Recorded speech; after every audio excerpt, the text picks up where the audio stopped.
Sobre isso, a gente conversa agora com o doutor Alexandre Naime Barbosa, que é chefe da infectologia da Unesp. Muito bom dia, doutor Alexandre. Obrigada por reservar um pedacinho do seu sábado para conversar com a gente sobre esse assunto tão importante. Muito bom dia, Marina. Muito bom dia a todo mundo que está ligado na Globo News. Realmente um assunto super importante para a gente discutir. E a gente fica com dó, né? Porque o brasileiro sempre se orgulhou tanto de ter a caderneta de vacinação completa. Isso, enfim, não está sendo uma realidade, né? A adesão está abaixo do que o Ministério da Saúde esperava. Eu queria que o senhor explicasse para a gente por que dose única para essa faixa etária de 9 a 14 anos. Se ainda sendo só uma dose, funciona muito bem, a pessoa vai estar ali protegida.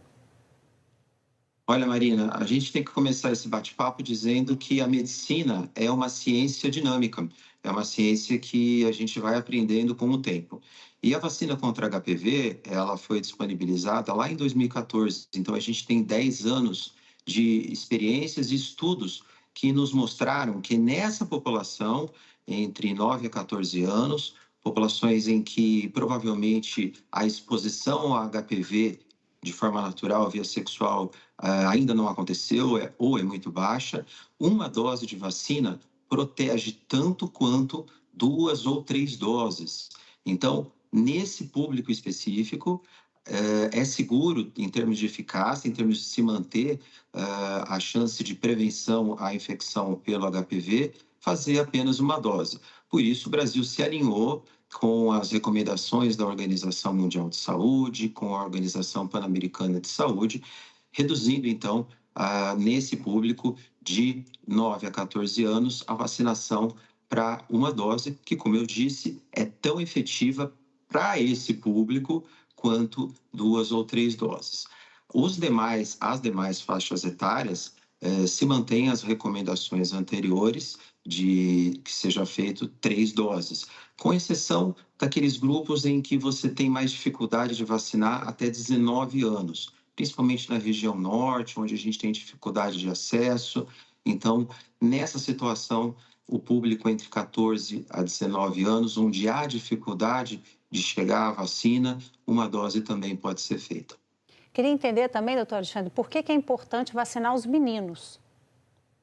É fundamental que se vacine os meninos e as meninas, porque o HPV é uma doença de transmissão sexual, que começa, geralmente, a vida sexual do adolescente, do jovem no Brasil, começa justamente nessa faixa etária.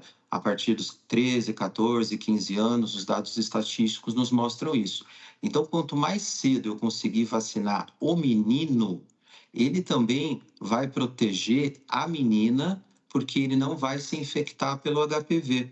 Então, quanto mais pessoas, indivíduos nessa faixa etária, entre 9 a 14 anos, antes das primeiras relações sexuais, antes da primeira exposição do HPV, eu conseguir vacinar, eu ganho uma coisa fantástica que chama imunidade de rebanho.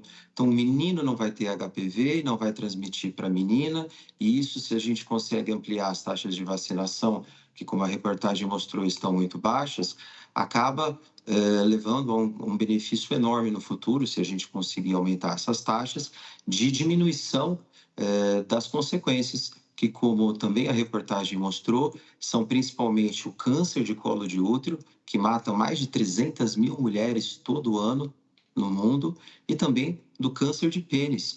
A gente fala muito, né, do câncer de colo de útero, mas é importante lembrar para a população masculina que o HPV é o principal causador do câncer de pênis, uma situação muito trágica que leva geralmente à amputação do membro. Doutor Alexandre, em relação aos sintomas do HPV, eu queria que o senhor esclarecesse para a gente quais são esses sintomas e como é que é o tratamento caso a pessoa tenha HPV. O HPV, os sintomas dependem, obviamente, né, da genitália. Na genitália feminina, o HPV, as lesões do HPV, elas geralmente estão na parte interna da vagina. Por isso é tão importante fazer o exame de Papa Nicolau, o preventivo, né, que a gente chama de câncer de colo de útero, em que vai ser procurado possíveis lesões. As lesões, elas não se exteriorizam. Geralmente são pequenas verrugas que se formam na parte interna da vagina. Por vezes, na mulher, existem essas verrugas de forma externa, na vulva, nos lábios vaginais, e aí realmente fica mais fácil diagnosticar.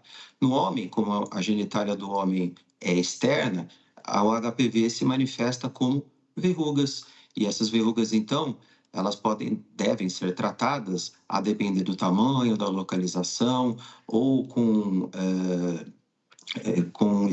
tratamentos de ácido ou com tratamentos usando nitrogênio líquido, dependendo do tamanho, da localização, até mesmo cirurgia. Nas mulheres também, vai depender da localização, se for no útero, existem diferentes abordagens. Mas é importante lembrar que tudo isso, Marina, pode ser evitado com a vacinação logo antes do início da vida sexual, entre 9 a 14 anos. O senhor deixou claríssimo, o recado está dado. Te agradeço muito, doutor Alexandre, por todas essas informações, esses alertas importantes que o senhor passou para a gente. Obrigada, bom sábado. Eu que agradeço o convite, um ótimo sábado a todo mundo que está acompanhando a Globo News e vamos se vacinar. Isso. Muito obrigada, até a próxima. Gente, é grave o estado